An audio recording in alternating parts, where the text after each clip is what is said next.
Hey everybody, welcome to Denver Startup Week 2020 Pitch Competition. I'm Ben Data. I'm the CEO of Food Maven and one of the co-founders of Denver Startup Week and one of the MC for tonight. This is going to be a great night. We've seen over all these different Denver Startup Weeks, so many incredible companies come out of these pitch competitions. And so you never know. You might be seeing that next unicorn for Denver come out of everybody that you see tonight. So before we kick it off, I'm going to pass the mic to Kurt Roberts, a partner at Kickstart and our title sponsor for the night. Kurt? Thank you, Ben. I will be brief. As Ben said, I'm a partner with Kickstart Seed Fund. We're a seed stage venture fund based here in the Rockies. We invest pretty much exclusively in Utah, Colorado, New Mexico, Arizona.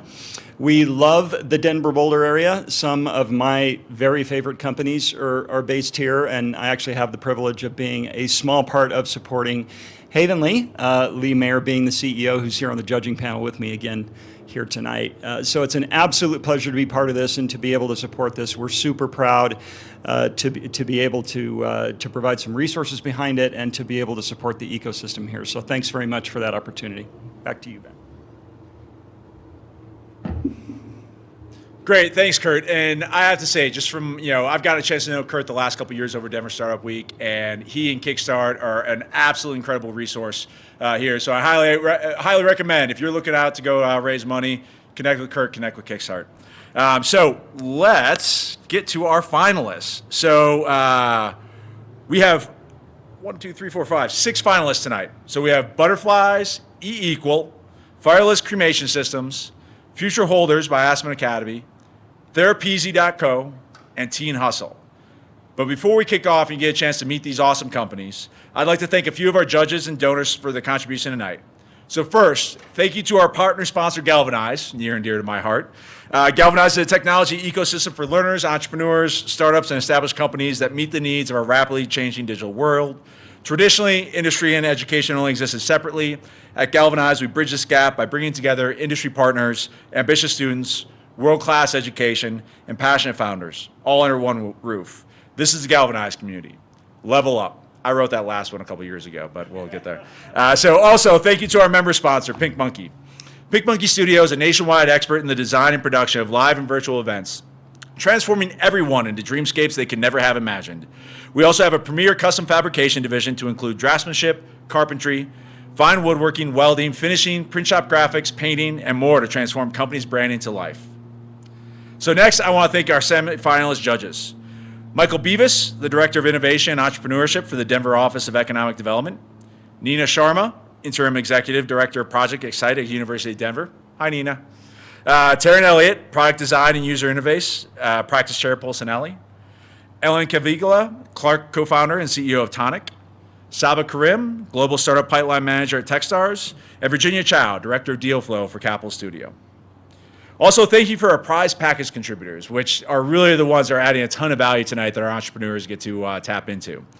Three Bridges Consulting, Capital Studio Novel Co-working, CFO Share, Coffee at the Point, Co-Starters at the Commons, Downtown Denver Partnership, Galvanize, General Assembly, Cal and Jess Photography, Ghost Ranch, Massive Pockets, Name.com, Nano, Pitch Lab, Rockies Venture Club, Sticker Giant, Techstars, TEDx Mile High, and the Eldridge Law Firm.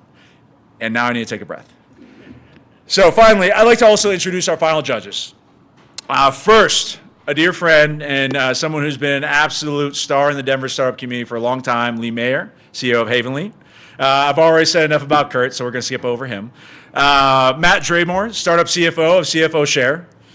Megan Von Wald, another great friend, an MBA classmate, and another coworker here at Galvanize, who's head of guest experience Americas, Sonder, and also a co-founder of Stanley Marketplace. And then finally, Greg Durbin, shareholder and practice chair for intellectual property, electrical engineering, and computer science, Polsinelli. So good luck to all our finalists. Don't get nervous up here. It's not that bad. Have fun, and thank you for joining us tonight. So first, we have Butterflies, the world's first perfect fitting smart earbud and hearable.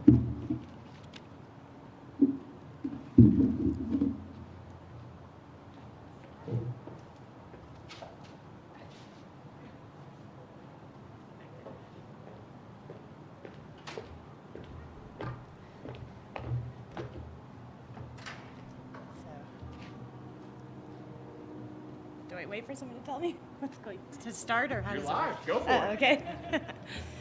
Good evening. I'm here to introduce you to Butterflies, the world's first perfect-fitting smart earbud.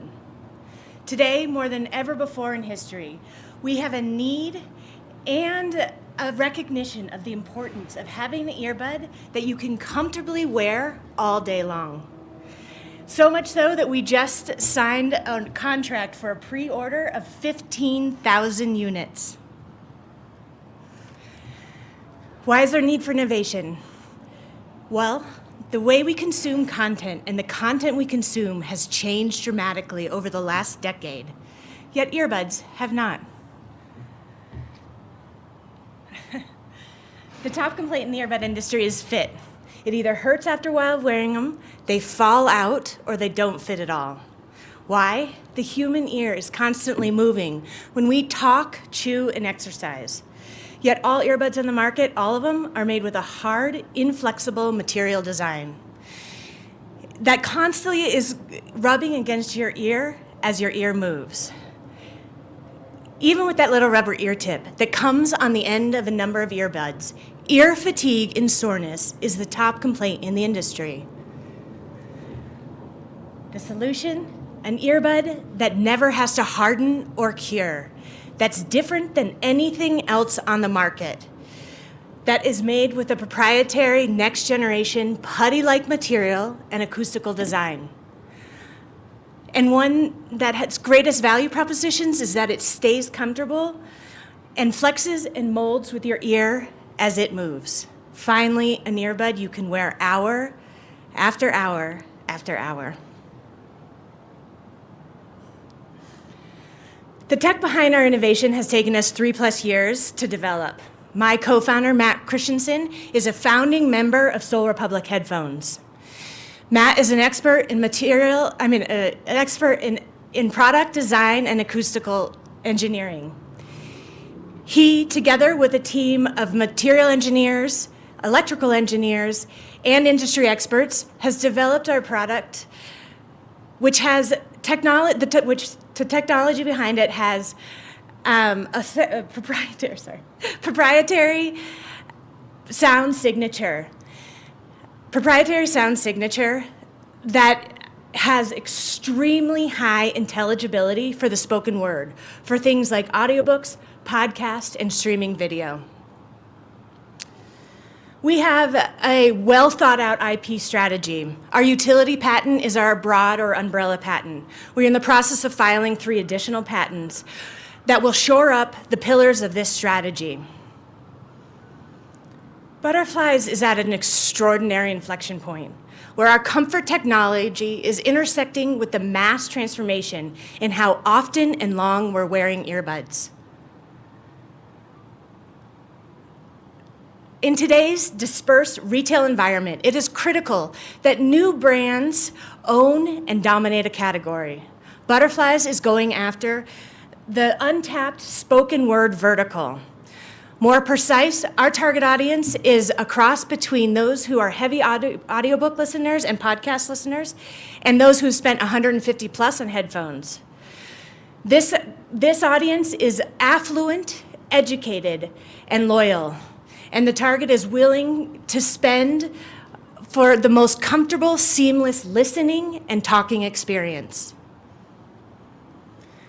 Partnerships are an integral part to our go-to-market strategy. We are thrilled to announce that we have just signed a contract with the world's largest, most recognized brand in the spoken word vertical, whose millions of loyal customers are Butterfly's unique target audience. The brand is executing our initial marketing launch. The CEO and founder of the brand is an investor in Butterflies, and they have pre-ordered 15,000 units. It should also be noted that the parent company of this brand released an earbud last October, yet the brand chose to pass on that earbud in favor of Butterfly's smart, innovative technology and our brand alliance. I'm Shay Gerhardt, CEO and founder. I spent my 18-year career in executive roles creating disruptive products in the music, mobile, and gaming industries. Matt Christensen, as I said earlier, is a founding member of Soul Republic Headphones, where he took the company from startup to 70 million in less than 36 months. Sarah April is a head of operations and growth, and she's also a corporate attorney. Matt Heidecker has a PhD in material engineering with a focus in microelectronics and manufacturing. And Blaine Cheshire is our CFO and is well-versed in physical product finance. I represent an incredible team of experts in their respective fields that will allow Butterflies to grow on both a national and international stage. The prize package valued at $100K that comes with the early stage startup assistance from the DSW pitch will benefit Butterflies tremendously by accelerating our next product launch and helping to shore up our IP strategy. In addition, and indirectly, this will be a catalyst in us hiring $1.4 million worth of salaries in the next year for our growing Colorado headquarters. We are so proud to announce that we just oversubscribed our seed round in April, where 90% of the investments came from Colorado companies. And the momentum that comes from winning the DSW pitch will also help us to inject a subsequent round of capital of up to $2.5 million of outside investment into the Colorado economy.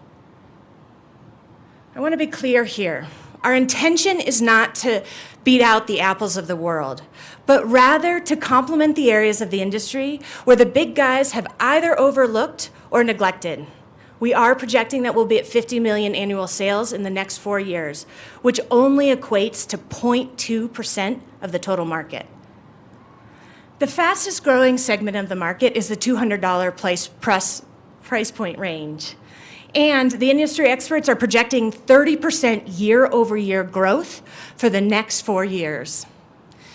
Butterflies' pristine sound and proprietary comfort technology is entering the market in an ideal time. Thank you, Denver Startup Week, for this opportunity. And thank you for your incredible support of the Colorado ecosystem.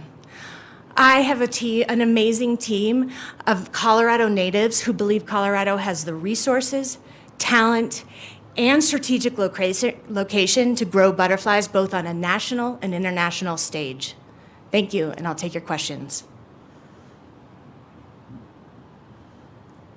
You can go back to the other slide. Yeah, thanks. Yeah.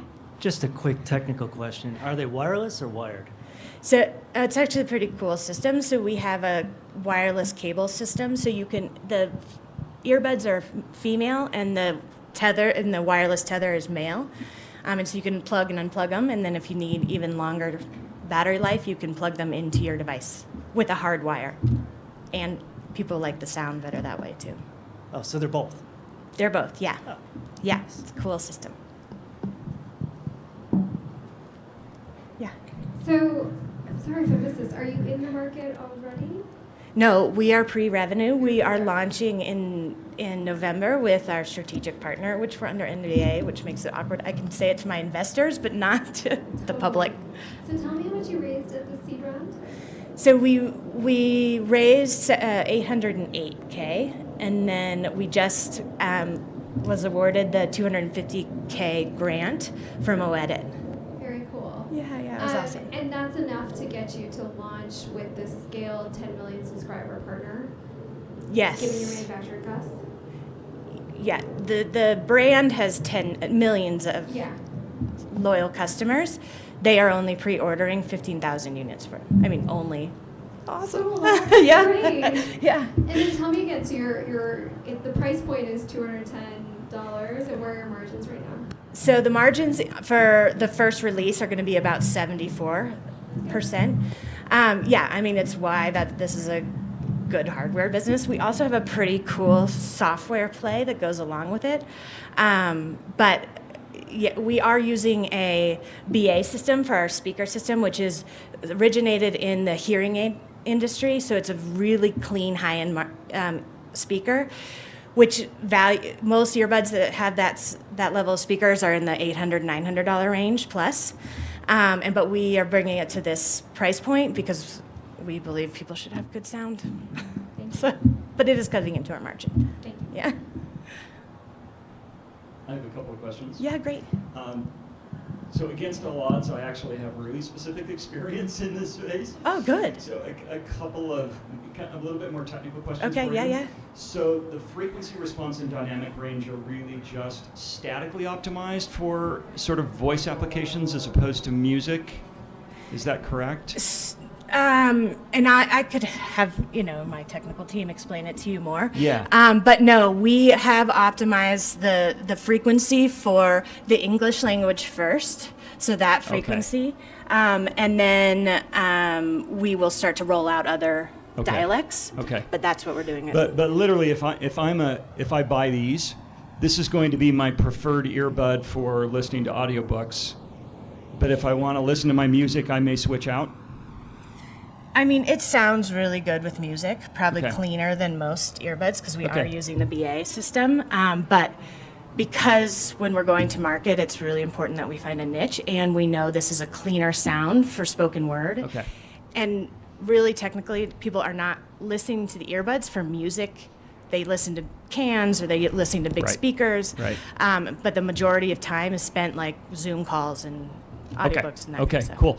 Last question, then I can turn it No, over I to know. somebody else. Like, then can I get your card? And we can As talk you about it? mentioned, fit is a massive issue Yeah. in this space. And you either go for super general or, to your point, you have interchangeable tips and you do the best you can. Is that the type of material, getting a polymer that's really unique is pretty tough to come by. Is it just kind of like a version of silicone, or It's do a you know what compound it's- mixture of silicone. And we are going with silicone and not TPEs. Yeah. But it is a compound mixture because we're trying to get, and I don't know how much you know about material design, but I could talk forever. But that clearness Yeah. is what has taken us probably the longest to get to. Yeah. Cool. Thank you. Yeah, sure. So I think we have 1 minute left. Just a quick question on your the size of the market. So you said that the U.S. earbud market is $7 billion. Is that right? Yep. And then you're targeting people who are heavy podcast users who are willing to spend $150 or more on your product Yeah. or on an earbud. Yeah, yeah. What percentage of that $7 billion market fits your target audience? So in the U.S., our target audience is 640 million.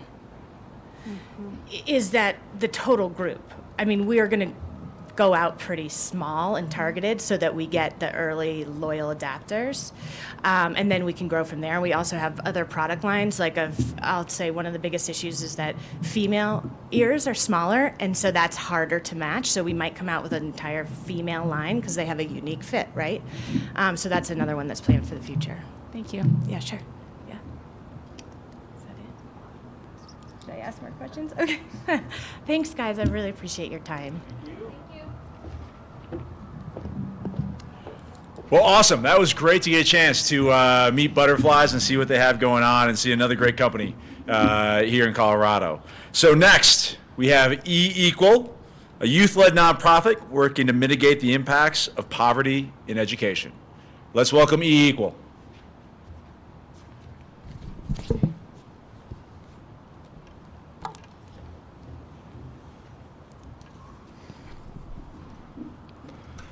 I want you all to think of your middle school principal. They're at their desk, they're doing their middle school principal things, and suddenly 2 8th graders walk in. Now, one of these 8th graders has some long, luscious hair and a plump stomach.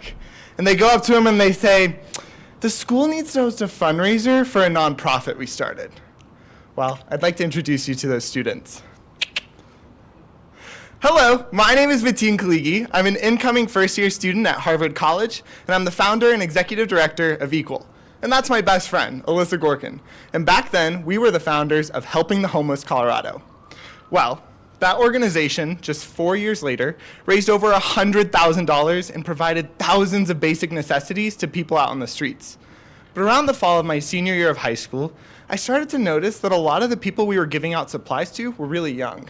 And after talking to them some more, I realized that many of them were students, homeless students. I knew there had to be more that we could do to help. So after talking with my team, we decided that we were going to become a for youth, by youth, nonprofit organization for students in poverty. And Equal was born. Equal is a 501c3 youth-led nonprofit with the mission of mitigating the economic inequalities that exist for students in poverty through targeted programming powered by youth. And now it's time for some facts that'll make you say, holy scholar. Lift up your hands with me. I want you to imagine that each of your fingers represents 1,000 students. Now give me your best guess as to how many students you think are experiencing homelessness in Colorado. Go for it. Okay, close, but sorry, you're all wrong, because you don't have enough fingers. The Colorado Department of Education estimated over 22,000 students to be experiencing homelessness in our public school system. So, from our research of these students, here's what we know. They're seeking immediate income, therefore they struggle to see the value of education. They don't see a viable path to college, mostly because of the cost, but they would value an education like community college. So now you're thinking, okay, Mateen, why should I care? Well, the United States loses over $192 billion in estimated income tax revenue for each cohort of 18-year-olds that don't graduate high school. Now, if we were to get these students not only to graduate high school, but to go to college, they would be 3 times as likely to participate in our public elections. And that is just the start of a multitude of opportunities that education offers our society. Most importantly, investing in education is the most effective way to break the generational poverty cycle. Enter Equal. Equal's Scholarship Awards program finances scholarships for both high school seniors and young adults in poverty to go to college at any one of our 39 partner institutions across the state. Easy peasy. The Equal Experience Fund is a little more technical. It's a micro-grant program that covers the costs that come with public education. So a student in need can simply apply to the Experience Fund to get a graphing calculator, a computer, field trip money, or any necessary school-related resource they may need. But in exchange, the Experience Fund requires these students to take a course that will help them navigate their way to higher education. It's a win-win situation. Recent studies show that teachers are spending over $500 of their own money on school supplies, and that number goes way higher when it comes to low-income school districts. So Equal's got a solution. Through our classroom supply bank, which works through a school club model, students in an Equal club collect basic classroom supplies that will then be distributed across the nation to schools that can't provide those supplies for their students. It's young people helping young people. And when it comes to my generation, if there's one thing we're really good at, it's social media. Equal aspires to mitigate any and all stigma associated with student poverty and homelessness. So we create social awareness campaigns that are both informative and trendy, which is bound to make Gen Zers and our larger community hit share and join our movement.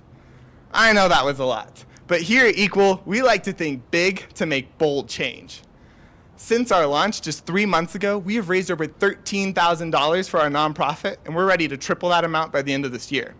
80% of that money will be going right back into the community to support students in need, while 20% will be used for operations. 60% of Equal's funding comes from individual donors, while 40% comes from grant foundations and business sponsorships from the community. And speaking of community, Equal has gained over 11,000 followers on social media, which we're really passionate about voting for us for Denver Startup Week, might I add. And we have just expanded our youth-led team to over 30 individuals. Get this, guys. Our launch video alone gained over 20,000 views, and it was shared by 6 influencers.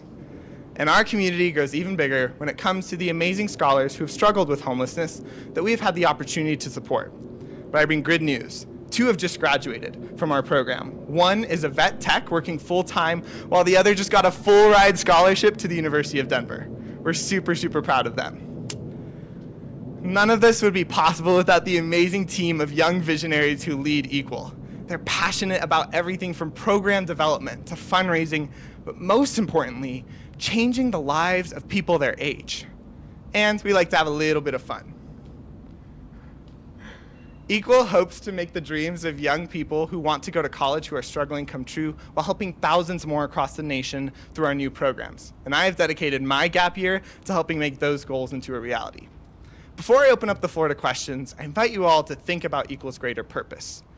This is a movement that inspires young people to become passionate advocates for their struggling peers.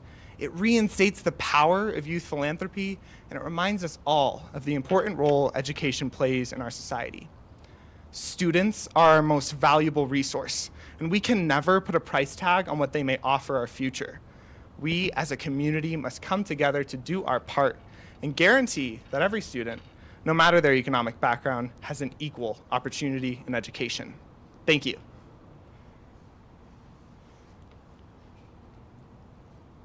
Thank you, and great job with the pitch. Thank you. My question is, it seems like it might be hard, or there would be a challenge behind getting these opportunities in front of your target market and you're the students. Can you talk a little bit more about how you're going to get these opportunities to them so they apply? Yeah, so that's a great point. So when it comes to students in poverty and homelessness, there's a huge challenge of self-identification. No one wants to admit they have less, so we have to figure out a way to interact with these students without them having to tell the whole world about their situation.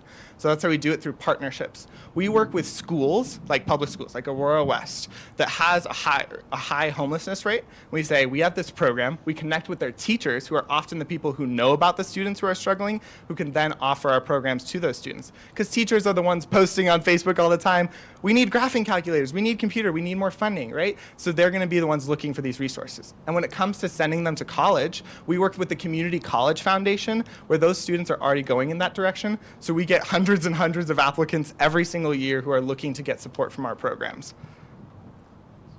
Yeah, You said something right towards the tail end sure.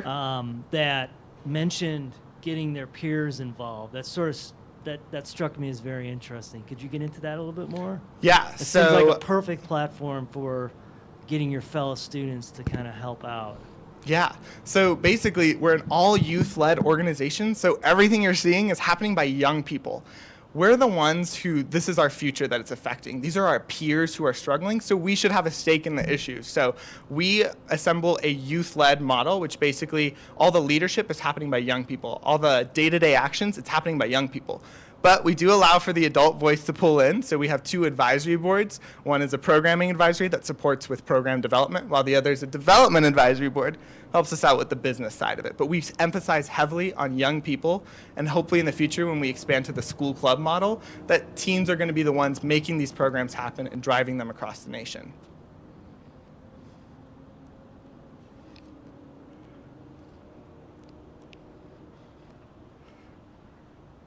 I have no idea about the legality of it, but do you have any sort of interface that allows, if somebody wanted to contribute like micro amounts, $5 or something like that to the fund? Yes, of course. When it comes to donations, we don't turn down any donations. So right now, my development director and I are working on building a monthly gifts program from our donors. So with Helping the Homeless Colorado, that organization I did all throughout high school, we held annual benefit galas, we did 5K runs, we did Facebook fundraisers. We had some experience with fundraising, so we're taking that over, and now we're building a gifts program where you join our A+ club. You can give $3 a month, so we encourage young people like myself to donate and take part in the issue, all the way up to $200, $300, $400 a month, so that people can support the programs continuously and become like a part of the organization.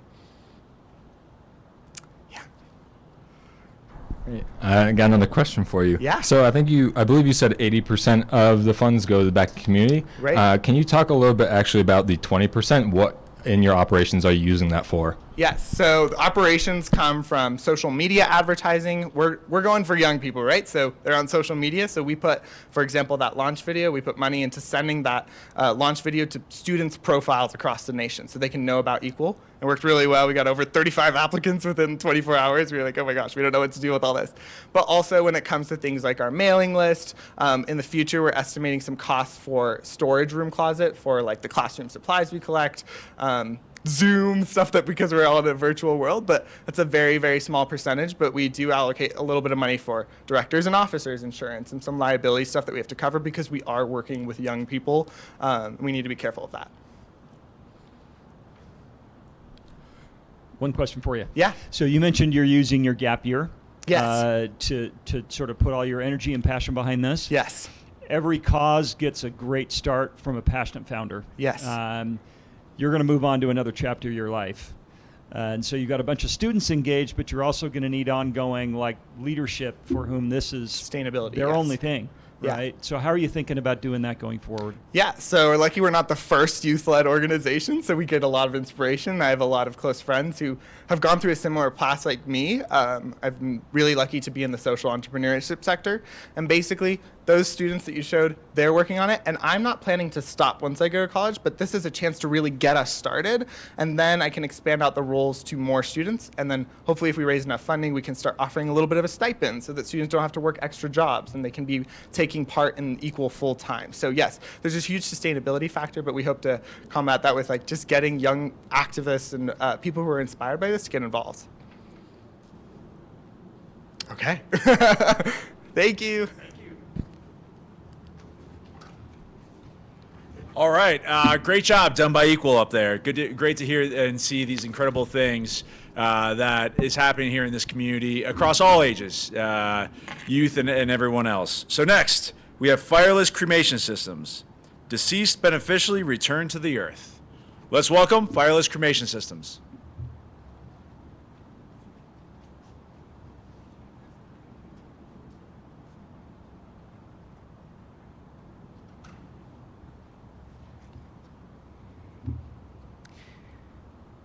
Well, good evening, mortals. I'm Ed Gazvoda, and for the past 4 decades, I've been helping save the planet and its inhabitants by creating companies and bringing in capital for innovative solutions. But today, what I'd like to talk to you about is fireless cremation, past, present, and future. So this is the present. What you see there is a fireless cremation system. It's the only one in the world. It's right here in Denver, Colorado. And what it is, it's a system that we're going to be selling to funeral homes. So right now, we have, we actually have a funeral home and a crematory here, so that when someone passes, we can return them to the earth safely. So when someone dies, rather than going up a smokestack, we actually return all their organic material, all their essence to their loved ones so that they can have a burial if they want.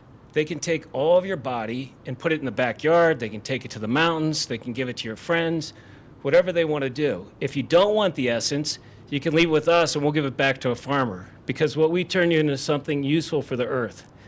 In that urn there's twice as much bones as you get back with a crematory. Crematories emit 99% of your body out the smokestack. And when you get an urn back, you're getting other people's bones in with it. So we use a plant nutrient to break down the bodies. So what's really bad about cremation, and I was driving right here on Spear and Federal, and I felt like jumping out right at the corner there and ripping down that smokestack because there's mercury coming out. And I see you. You just took a breath. Did you know 6%? Well, it's a good thing you're still breathing, but we got plans for you. 6% of the mercury you just breathed came from crematories. It's the second most hazardous material next to radiation. Besides that, cremation gives off particles. Particle matter is the 6th leading cause of death on this earth. So we're taking dead people and putting up stuff that kills people. It doesn't make any sense.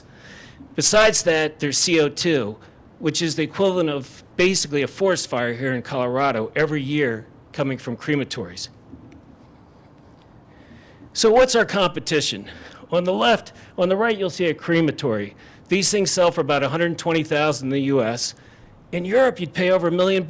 Why? Because they're gonna catch your body in sodium bicarbonate. But in the US, you can still take a body, spew it out a smokestack, and we all have to breathe it. On the left, you see me. I'm part of the competition. Why? I sold the very first system to a funeral director 10 years ago, but I got bought out by my manufacturer, and now I'm back at it. Those systems currently are at about 40 funeral homes, and where they're at, 75 to 100% of people choose it over fire. The problem with it is, rather than all your goodness coming back to the earth, it all goes down the sanitary sewer. So a lot of countries won't allow it. Here in Colorado, you can't use it. So that's why our process is better. So our go-to-market strategy is to sell direct to funeral homes. In North America, there's about 30,000 of them. We'd also sell to entrepreneurs who want to compete with funeral homes, kind of like what happened with cremation. But around the world, there's another people like you, 7.8 billion, that are mortals, and we'd like to address them too. So we got a plan. So we have a joint venture with a company called Zoring International, and they have feet on the street in 62 countries. They've already done this for 8 American companies, and they've already gotten 200 pre-orders for us. So our systems sell for 105,000, much less than a crematory or these other alkaline hydrolysis systems. So a little about myself. I actually created a company that went public. I was one of the co-founders. There we use chemicals to reduce stuff coming out of power plants, NOx and SOx, stuff that kills oceans and lakes. I also, after I sold the first company, went and worked for SCI. They're the largest funeral company in the US, about a $6 billion company. Here you know them as Ollingers. Never go to them. To make this happen, we needed biochemists. So these are 2 UNC professors, and they actually have created our patent pending process. So we're not using our old 1800 technology like we did in our first system. And we needed someone to design our system. This is a Ball Aerospace systems engineer. He designed our Fireless cremation system, and he's currently building our production system. These guys worked on mad cow disease. They've done more infectious tissue than anybody on the planet. They're here in Colorado. Their systems typically cost a few $1 million, and they're actually going to be fabricating our system. So these 200 systems, they're going to start building 10 a day. We also have a patent attorney. And here's our P&L. So rather than showing you a bunch of numbers, let's just look at it from a sky-high level. Our systems sell for 105,000. Typically costs us about half that to build them. So if we sell 400 systems, you'll see us on the New York Stock Exchange. Next. Now we can grow from our internally generated cash, because typically as a manufacturer, we take the money 50% down, 70% down, so we can grow very rapidly. But here's the ask. I need your bodies. I really do. I don't need them, but the people I sell systems to will need them, because we got to extinguish fires. Look, the whole West is on fire, right? So when you burn a body, you're putting a whole bunch of carbon dioxide up in the air, all these particulates. So unless you give your bodies to our Fireless cremation operators, we'll never be able to extinguish the fire that's going on in this world. And we need to get rid of this fossil fuel. Thank you.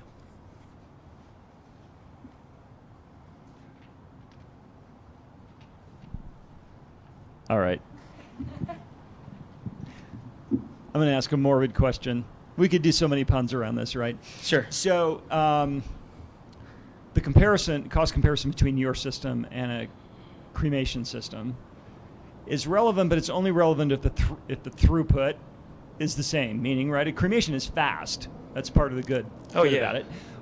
How long does it take actually for yours to finish its work? So 2 days ago I did a body. It took 3 hours, but again, it was my original system.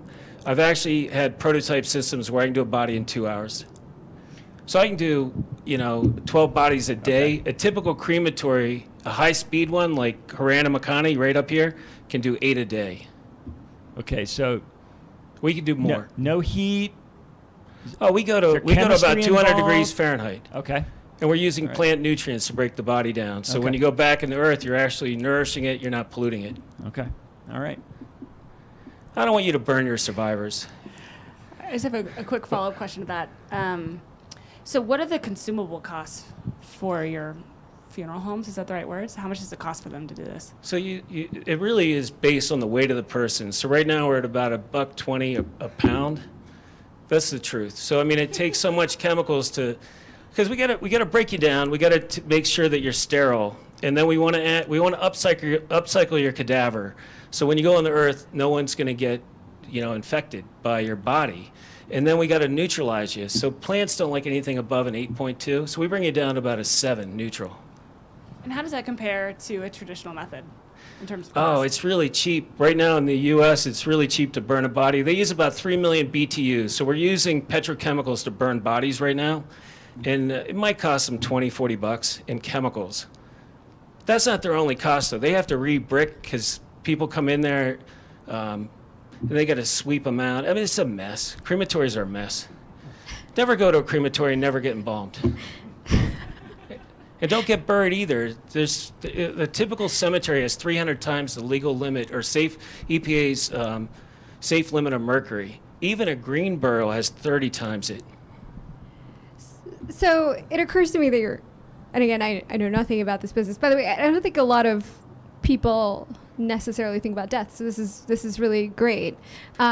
Highly informative for me. But it seems like you're selling to funeral homes, and these funeral homes have already invested 100 to 200K in their existing systems. So talk to me a little bit about switching costs. Like, do those systems expire at some point? Are they renewing? Like, where do you fit in if I've already invested or committed money to a certain system? Right now, you're like me, you're pulling your hair out if you own a crematory because everywhere around the country, they're not allowing typically new crematories because no one wants them in their backyard. Everyone knows how bad they are. The people that have them here in Denver, they're scared to death because they're waiting for, the governor to make cremation illegal. Either that or put these scrubbers on. So they're going to have to go out and spend $1 million to try to keep most of the emissions down. So right now, when I just talked to a crematory this week that does 3,000 bodies a year, 3,000, they want 3 of our systems. And I'm sorry, just to be clear, other states have outlawed the traditional system, or? No, nothing's been outlawed in the states yet. No one's got the kahunas to tell people, hey, we can't pollute. Only in Europe do they take care of people, probably because of socialized medicine, right? They got to bear the cost. Here, it screws up your respiratory and circulatory systems every time you breathe somebody's grandmother who got cremated. Good to know. Are there any regulations? So if my kids want to bury me in the garden with your system, will that be legal? Oh, yeah. I mean, you're completely sterile. Is it good fertilizer?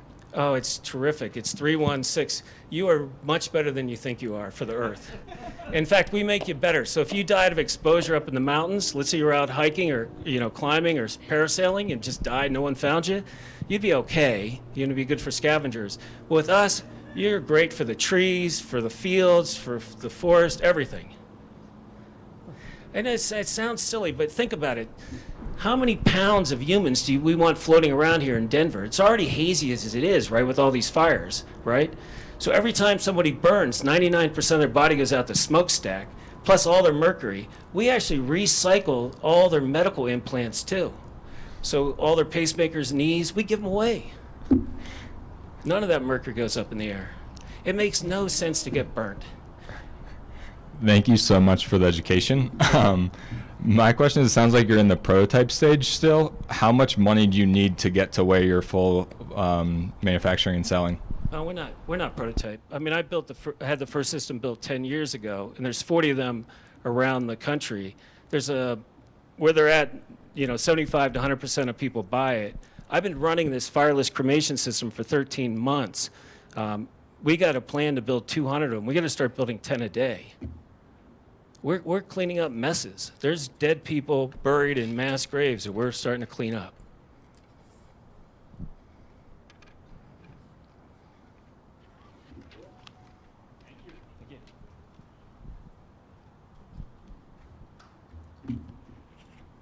And you think that there's a industry you haven't heard about yet that has an incredible opportunity, but they're there on it, and it's crazy when you think about it. I mean, I'm in sustainability, and we talk about from the food side and everything else, but all of us kind of forget sometimes that, yeah, we all pass at some point too, and what the hell do you do with us? All right, so that was Fireless Cremation Systems. Let's move on. We got Future Holders by Aspen Academy. Future Holders promotes youth leadership, finance, and entrepreneurship. Let's welcome Future Holders.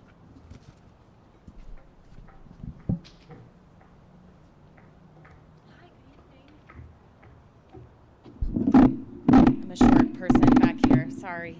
Hi, I'm Katie Becker. I'm the Executive Director of Future Holders. We promote leadership, finance, and entrepreneurship for kids. And we're here to change the way that you think about education. I want you to imagine for a second that when you went to school, the teacher who greeted you each day, who might have taught you math or reading, was also a leadership coach.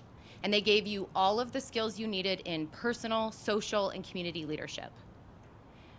What if also you were allowed to take classes in money management, budgeting, savings? You learned how to invest starting at the age of 5. Who might you be if you had the opportunity to start 10 different businesses by the time you were 14? I had a good education, I had good teachers, and it's probably why I became an educator. I became a teacher.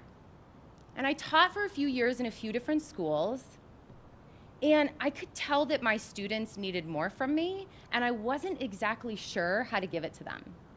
And then I got a teaching job at Aspen Academy, and I met the craziest serial entrepreneur / head of school. Her name's Christina Scala, and she challenged everything I knew about education. Because she said all of those things that I just told you to imagine, she said those would be the minimum. That's the baseline of what our students are going to get. And I've seen it working, and I've been so inspired by it. And so now I'm often questioning, why are we letting so many kids have mediocre education experiences? 60% of college seniors still feel they're not ready to launch careers. In the age group of 20 to 24, the unemployment rate is double that of any other age group. How, after 14 plus years in education, are you still unemployable at the end of it? 2/3 of adults can't pass a basic test of financial literacy, and that's because only 20% of them have participated in any financial education. So it's pretty clear that some of the most important life skills, ones we use every day as adults, are being completely left out of today's educational programs. We want to change the paradigm, the culture around education. We believe that kids should be learning for life, not for school. Our kids are holding our future, and we're not properly preparing them for it. This work became infinitely more complicated during COVID-19, because now not only do we need to consider what we're teaching our kids, but we have to come up with creative ways to deliver it. So we founded Future Holders. It's a K-12 online learning platform that delivers critical life skills in the areas of leadership, finance, and entrepreneurship. It promotes not just workforce readiness, but workforce success. There are 55 million students enrolled in schools in the US. And by the way, probably 80% of them are not learning in schools right now.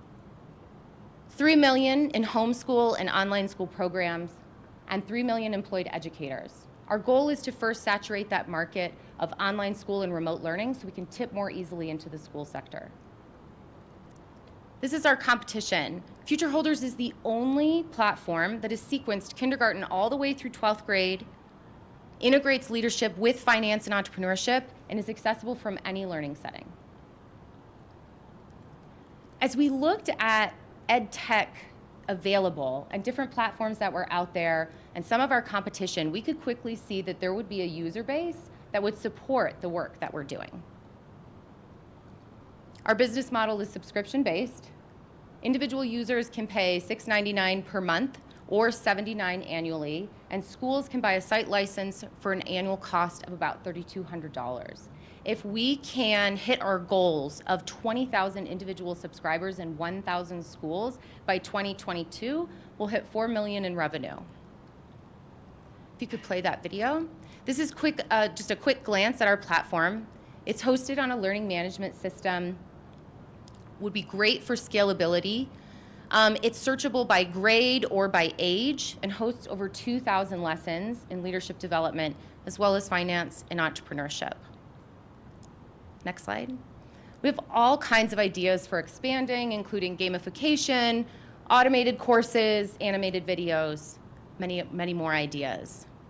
Here's a look at our initial traction. We received an initial seed money of $200,000 from Oppenheimer Funds a year ago. We launched nationally in July. The first 3 months of revenue have demonstrated a growth rate of about 300% per month. Even if we adjust down to account for that initial growth, we're looking at potential revenue of $10 million after year 5. We're a nonprofit, but it's really important to us to be self-sustaining. We don't want to be dependent upon the generous gifts of donors or grants alone. This is our team. That's that crazy lady I told you about, Christina. We're founded out of Aspen Academy, the national leader in innovative and transformative education. Our board is comprised of experts in finance, legal, marketing, branding, and of course, successful entrepreneurs and those in nonprofit work. The work we're doing is making a difference. We want to change this 300 student businesses that we've launched so far. We want that to be 20,000. We want to tell more stories like this one. These are kindergartners running their own classroom bank. And like this one, where a student learned that a classmate in foster care was carrying their belongings in a trash bag. They decided to do something about it. That's leadership. Or like this, young entrepreneurs. We want the 55 million students in this country to have access to these programs. The money from this competition can provide scholarships for schools facing debilitating budget cuts and communities that can't afford it on their own. We also want to prove that COVID doesn't equal learning loss, that actually could be about real possibility in education. And at the end of the day, we really just want to do more of what we're all here doing today, where people are sharing their ideas and their passions and their talents, and they're doing it to make the world better. Thank you for listening. I would love to take your questions. Quick question: Where looks like you already have quite a bit of content. Was that all proprietary, or where did that come from? Yes. It was written over the course of probably the last 10 years at Aspen Academy and the work that we were doing in leadership development and finance and entrepreneurship. So it's our own content that we've written over that amount of time. I'm just curious about your acquisition strategy. So how are you bringing awareness to your platform and driving students and potentially their parents to the platform? Yeah.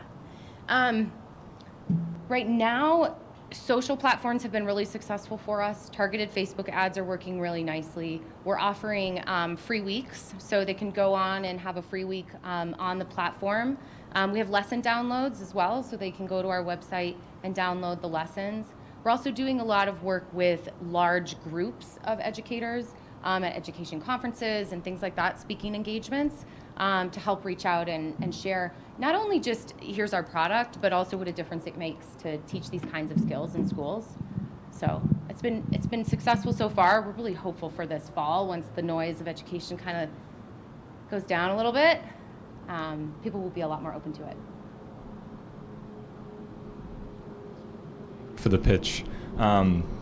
So two-part question is, first part is, are you targeting any specific part of K through 12 first? Because it seems like a pretty wide range. And the second part is, how important is it to you to actually sell into schools at some point? With the thought being it's notoriously hard to sell products in the school. Yeah. So to answer the first part of your question, we're really looking, and in fact, even before COVID, thought, okay, we kind of need to target that homeschool and online school market first. Those are parents that are highly engaged in doing the content at home. We were hoping we could kind of saturate that and then be able to filter more easily into schools. The more parents are using it, the more they're going to rally for it to be in their school systems. Our demographic of student is truly any kid, any background, any socioeconomic status, any gender, right, sexual orientation, whatever it is in terms of student. The profile of our buyer is typically a parent who's really thoughtful about their kid's education and maybe wants to supplement, or progressive schools that are going to be really open to employing a program like this, or companies and corporations that want to sponsor the work as well. So, did that answer both questions? Sorry, the two-parter got me. I know, I should never ask two-part questions.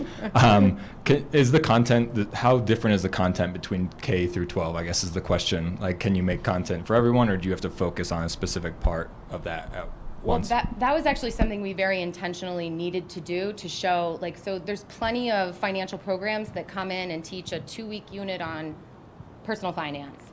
But we had to show how you're actually developing habits for success in that. So what can we teach at the kindergarten level? What can we teach at the first grade level? So it's quite different year over year. We're teaching the same skills, but at developmentally appropriate ages. Yeah. If you're homeschooling or something like that and you use your program, is it accredited in some way so you can get credits towards, graduation even in a homeschooling environment? Or I don't know how that works. Yeah, it's a great point. So right now, most programs you get a school-wide accreditation. Probably at the high school level, we could probably get a course equivalent accreditation. That's not something I've looked into yet, but it would be probably a really important idea. So thank you. Okay.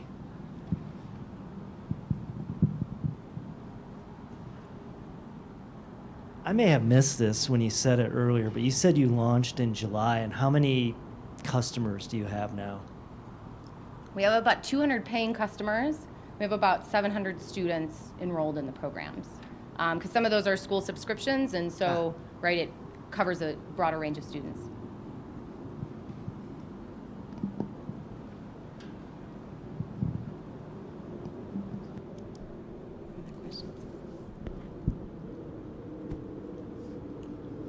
Did you talk about, I guess, how much funding you think you need coming up, and then what that's mostly going to be used for? Yeah.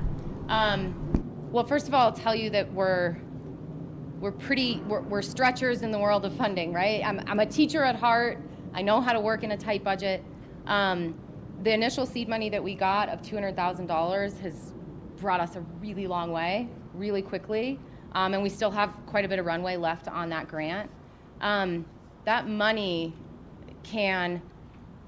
we can provide a number of school scholarships, which would allow schools to start using the program and they can see its efficacy and then begin to pay for it. And then it can also go to product development so that we're making programs that are going to hit as many kids as we can. It's really about expanding the reach. Yeah.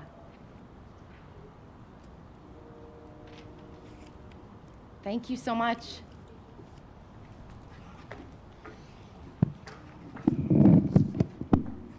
Again, it's incredible to see these great opportunities that are happening to help drive what's happening with our youth and create more opportunities.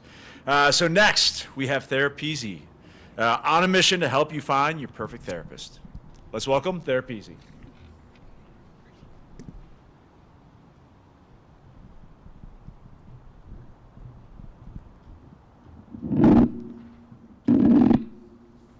Hi, everyone. Can you hear me? Hi, everyone. My name is Christine Tai Wei, and I am a co-founder and the CEO of Therapeezy. We're here to provide you with the easiest way to find your perfect therapist. We like to think of ourselves as the eHarmony for therapy. Next slide. It's no secret that there is a mental illness epidemic, especially when 1 in 5 U.S. adults experience a mental illness each year, and 57% go untreated.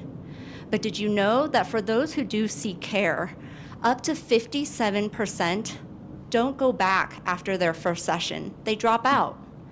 That was my personal story. I was a therapy dropout. Over the last 8 years, I've had 5 different therapists. 8 years ago, I experienced a traumatic surgery that led me to think I really need to talk to somebody. And so I started searching for a therapist. I looked on Google, online directories, even went through my insurance network. And time again, every therapist that I met with, I knew after a couple of sessions, I didn't have a connection with them. And because of that, I would drop out and break up with my therapist. Because of that, I never really gained the tools to really manage my trauma and my anxiety. And so every time I would be triggered to the point of an anxiety attack, I would look for another therapist. It wasn't until about 4 years ago that I found the therapist I still work with today. And with her, it was like talking to a close friend right away. And so I've been very consistent with my therapy and learned some tactics to manage my anxiety. It's really transformed my life. Next slide. This is why we created Therapeezy. Using surveys, focus groups, and research, we studied what makes a strong provider and patient fit. And from that, we developed a proprietary data-driven matching algorithm that connects you to your top compatible providers right away on our tool. We look at factors that go beyond location, availability, and expertise areas, but we also look at communication and personality fit as well. And soon, we're also factoring in cultural competency on the tool. Right away, you'll get your top compatible providers. You can click in their profiles and initiate a chat or a message with them if you want to further explore that fit before committing to scheduling your first appointment. Next slide, please. We acknowledge that there is a shortage of mental health professionals, but this industry still represents over 750,000 providers nationwide in a market that is expected to grow to $4.3 billion by 2025. Next slide, please. At Therapeezy, seeking care will forever be free. And that is because we truly believe in eliminating as many barriers as possible when you're seeking care. For therapists, we charge an affordable monthly subscription fee, and with that, they gain access to our tools, access to clients who are looking for therapy, and ongoing insights. Next slide, please. There are many recognizable players in this marketplace, everything from online directories to self-service on-demand tools. But I think, honestly, if you are looking for your perfect therapist, these tools might fall short. That's why Therapeezy is so different. We are a no strings attached subscription-based model, which means that private practice providers, they can continue to manage their private practice if they want to. And that means that we are both insurance and network agnostic. So we really have the potential to become the first stop for everyone who is seeking care, regardless of what insurance they have or if they have insurance at all. And like I mentioned, we show you your matches right away on our tool, so no waiting for a phone call or an email. On the other hand, we provide ongoing actionable insights to our providers so that they can continue to improve their practices as well. Next slide. It's a really exciting time at Therapeezy. We launched May 2020, and since then, we've onboarded over 100 Colorado providers and facilitated over 500 matches on our site. And a couple of months ago, the founders at Therapeezy actually made the decision to temporarily make the services free to all Colorado providers in effort to support the challenges of the pandemic. We want to grow our provider base as much as possible right now to support this community and those who are seeking care right now in this difficult time. We've bootstrapped and self-funded this company up until this point, and with additional funding, we'll be able to invest in marketing and ongoing development of the site. We already have a really extensive roadmap with new features and improvements that we want to make to the site to improve the experience for both patients and providers. And with additional funding, we'll be able to scale and grow outside of Colorado. Next slide, please. There's a tremendous team that is behind Therapeezy. We are a group of healthcare visionaries that believe in taking care of your mental health, that is just as important as taking care of your physical health. That's why we are so passionate about eliminating stigma and barriers for people who are seeking care. That's why we also want to make your first therapist match a good one so that you don't have to drop out of therapy like I did. Finding a great therapist really changed my life. And with Therapeezy, we'll be able to scale that access to a good therapist to everyone so that everyone can manage a sustainable mental wellness within their lives. Thank you so much for your time and your consideration tonight, and I'll open it up to questions.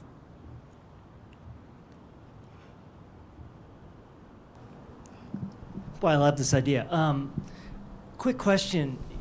seems to me, besides just driving business to the therapist, are there other advantages to matching patients with the therapist besides the patient gets a good therapist? Yeah, definitely. So not only is there more stickiness from the patient side, and they'll stick with therapy, there are studies that actually show a better connection leads to better outcomes from a clinical perspective. But from the provider side, not only are we helping them attract new clients, we're also helping them with retention. So a lot of times with networks or a group of providers, if the fit isn't right the first time, the patient requests to transition between providers until they find the right fit. So we're able to support that from the provider side as well. So one more quick question. No problem. Maybe I'm stealing your thunder because I got this idea from one of yours. So how are you getting the word out about the platform? Yeah. So on the therapist side, we actually had a group of great early adopters sign up. We were socializing about this, for a few years before we launched in May. So we had about 50 providers on board before we launched the product in May. So we had providers to generate the searches right away. On the patient side, we've had a lot of success with boots on the ground, lunch and learn meetings with employers, basically sharing with their employees why mental health is really important, both in the workplace and personally, and then sharing the tool as a mechanism, a free mechanism to find care. We've also had a lot of success with online advertising. Social media has generated lots of conversions as well. So thank you. Quick question. So I've had a similar experience to you, and it sort of occurs to me that a lot of fit is pretty difficult to from either demographic data or other data really understand. And I noticed that you talk about sort of an algorithm that you've built. So I'm curious, how good do you think it is? And also, in particular, as a new company, what data set are you using to sort of train your algorithm to begin with? Yes, I love that question. Thank you. So our matching algorithm is actually going to continue to use feedback. We've already started to generate a lot of feedback from the data that we've received since May, but also leveraging machine learning so that the algorithm continues to get smarter and more precise over time. So we hope to survey both the patients and providers, 2 months down the road, 4 months down the road, how has it been going? Did the match that we found you on Therapeezy last? And what worked and what didn't work, so that we can continue to learn what are the critical factors to make a good match, because it's a little bit of an art too. So thank you. I just have a quick question about the providers and the therapists, and how are you vetting them, or are you vetting them before allowing them on the platform? And then how are you using your data to do ongoing sort of analysis on their performance? Yes, definitely. So we are vetting them. All of the providers on our site are licensed in Colorado. We're only in Colorado right now, so it is imperative that they have a Colorado license, but once we expand out of state, we'll do the verification in other states. And then the ongoing data, this is a great question because we are able to understand and unpack what the patients are seeking. And so because of that, we've been able to, at least, since May, been able to share back with providers, hey, did you know a lot of people are looking for therapy Tuesday nights after 7? Would you mind, if you were to tweak your hours a little bit, you may get more exposure to more clients. Hey, did you know, lots of patients are looking for this type of expertise area. Is this an area that you serve and maybe you didn't mark it on your profile? So we're able to provide that data at least immediately since May to some of our providers. And I think as we grow, the data will become more robust and we'll be able to give them even more feedback on how to improve their practices. Could you talk quickly about your geographic rollout strategy? Definitely. So right now we're only in Colorado. We actually have a feedback loop on our site. So patients who are seeking care and they've heard of us, outside of Colorado, they're submitting where they're from and their email address. And so that's one of the indicators that we're going to use to kind of determine what are the other big cities that we'll move to next. But I think, likely it'll be other cities similar to Denver with a nice density of providers and patients.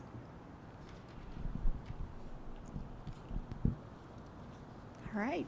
Thank you so much. Thank you.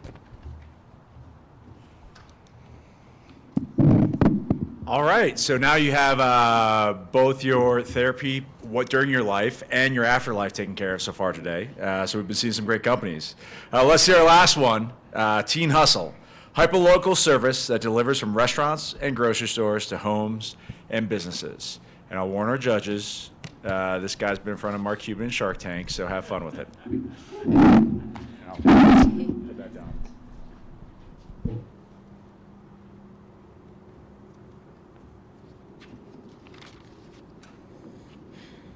In the early 1980s, there were nearly 1 million teenagers delivering newspapers, delivering billions of newspapers monthly.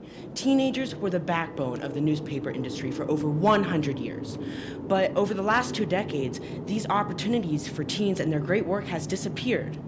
My name is Jack Bonneau, and I'm the founder and chief evangelist of Teen Hustle, and I'm bringing back these great opportunities for teenagers. Teen Hustle continues my journey from Jack Sansa marketplaces to provide kids and teenagers of all socioeconomic backgrounds the opportunity to learn about entrepreneurship, business, financial literacy, along with social and life skills. Teen Hustle is a last-mile delivery service delivered 100% by teenagers on electric scooters and personal bikes from local restaurants, grocery and convenience stores, and Amazon package delivery and returns from and to Amazon lockers. We are the only service offering Amazon package delivery and returns from Amazon lockers today. Did you know that over 25% of food delivery drivers sample the food that they're delivering? Did you know that 1.7 million packages ordered online are stolen every day? Did you know that carbon emissions from last mile delivery are forecasted to increase 30% over the next 10 years? And did you know that that last mile delivery is the most expensive part of package delivery? And did you know that major delivery services charge member restaurants up to 30% to deliver their foods? Teen Hustle uniquely addresses these problems by, 1, requiring that all teen hustlers wear GoPro-mounted cameras on their helmets to ensure the integrity and safety of all deliveries for both the consumers and the teen hustlers. 2, we deliver to and from Amazon lockers, and that provides customers the ability to have their packages delivered to those locations. Teen hustlers will pick it up and deliver it to the customer when they're home, and that completely eliminates any porch pirating and makes our neighborhoods safer.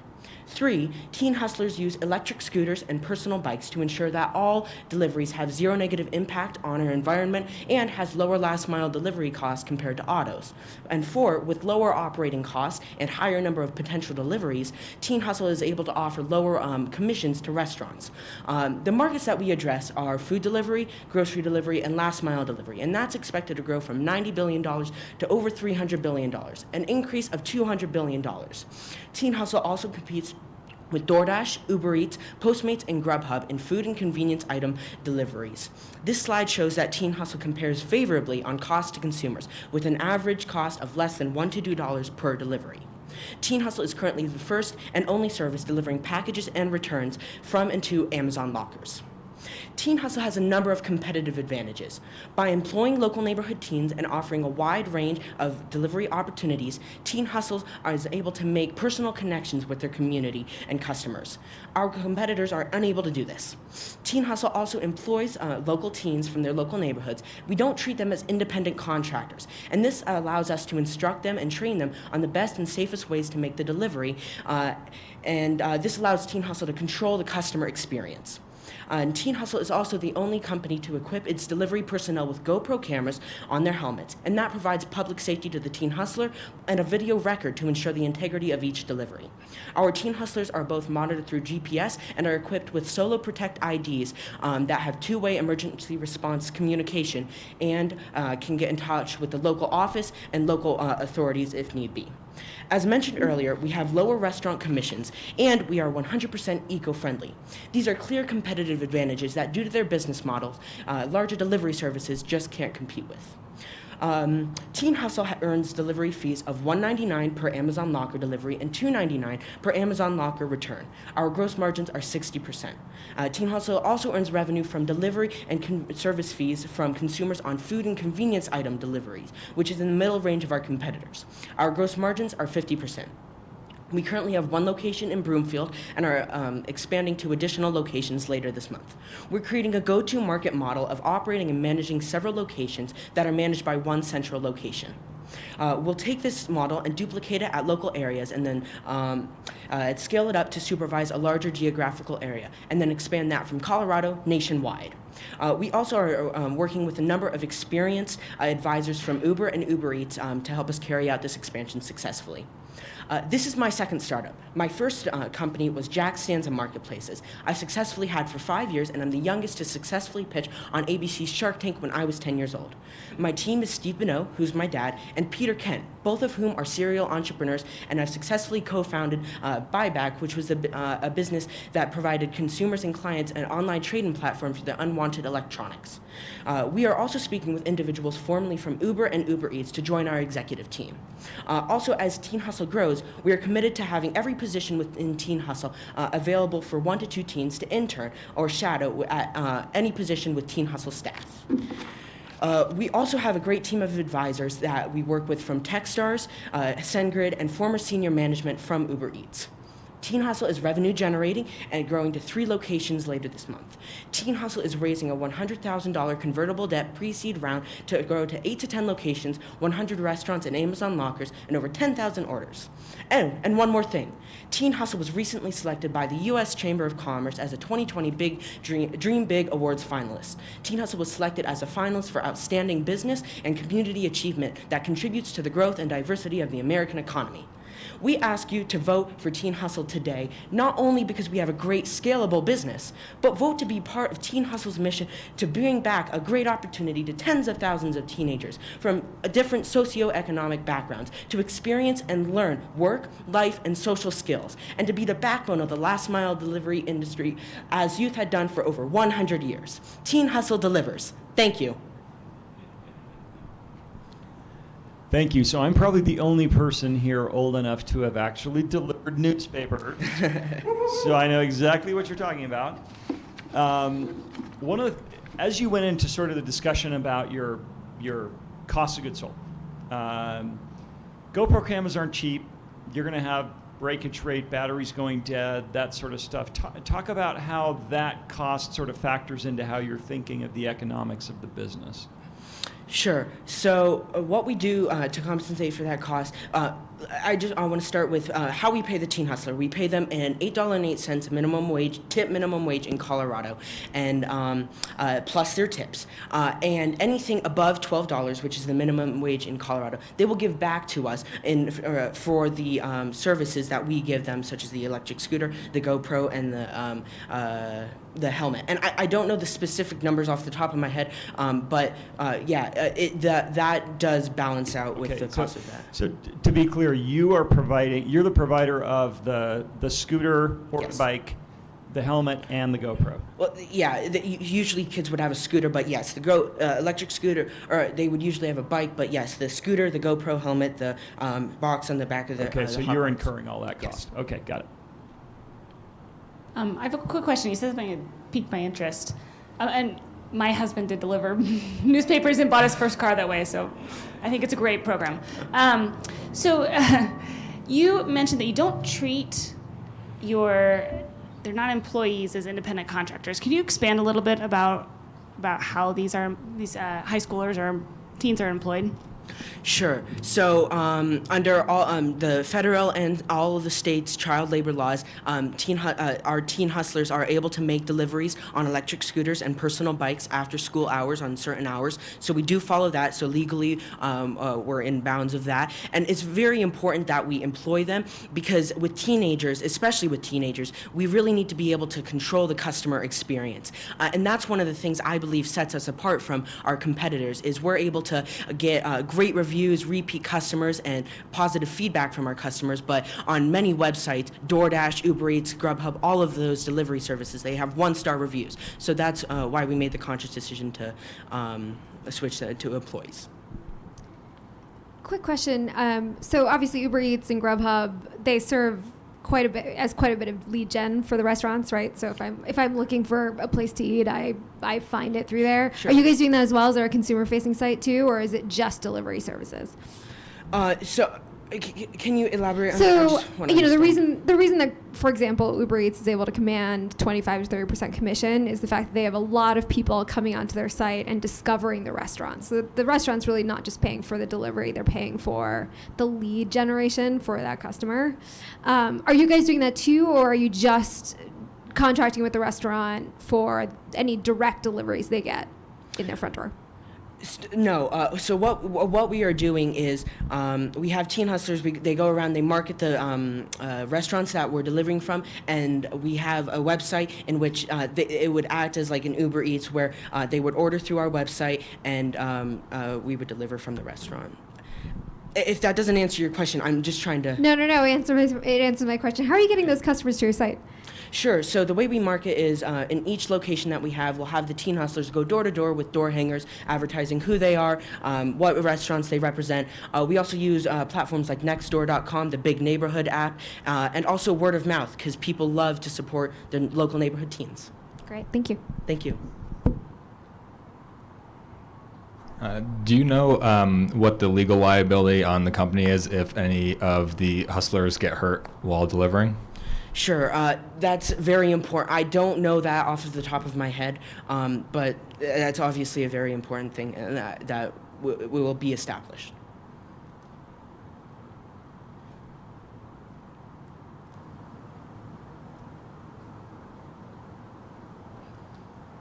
So how many teen hustlers do you have now, and how many deliveries have you made?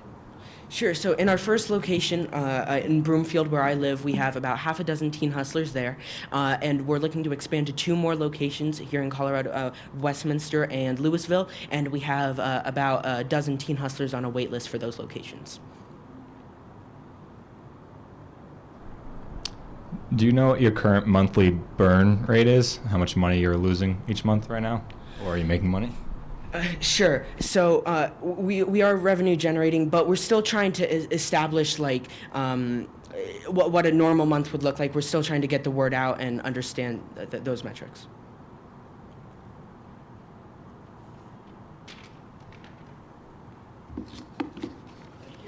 Awesome. Thank you all.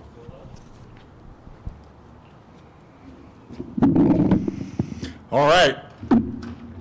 Those are some incredible companies that we saw today. As I said, it covers kind of everything, right? From making sure that our youth have the skills that they need and have the opportunity that they need, to making sure that we all get the food and everything else that we're looking for, that we can find our therapists, and ultimately that we can be recycled ourselves.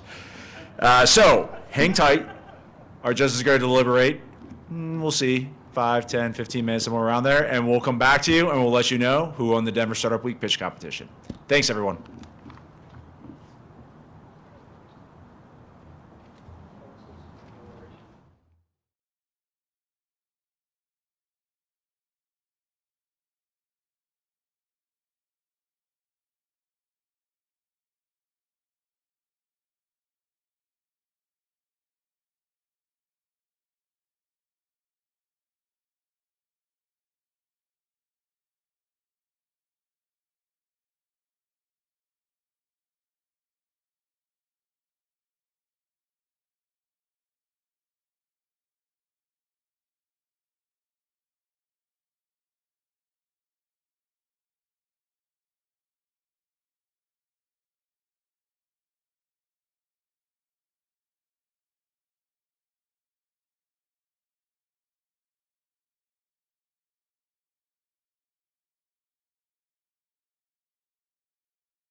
don't want to announce the wrong one. We don't need another Moonlight La La Land going on here.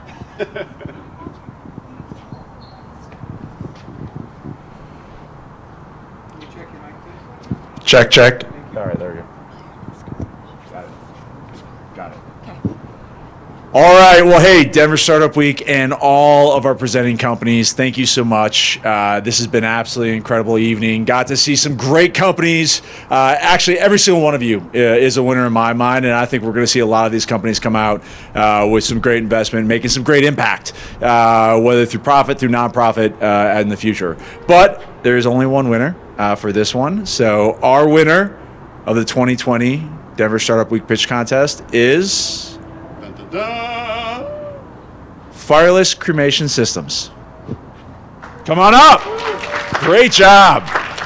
And so you have an incredible win of a number of in-kind offerings from all those great folks that we talked about before, which hopefully can help to take you to take this idea to the next level and truly make sure that everything is recycled and this is truly a circular economy. Well, I hope I don't see any of you soon. You know? I hope not either, but if you do, I'd be very proud to go through your system. Thank you. All right. Thanks all. And thank you all of us who joined us tonight for the pitch contest. Thank you to all of our judges and the incredible stuff. And again, thank you to all of our presenters. You all did an incredible job, and I'd be proud to be part of any of your companies. Wow. Thanks all, and thanks for a great Denver Startup Week. Wow. This is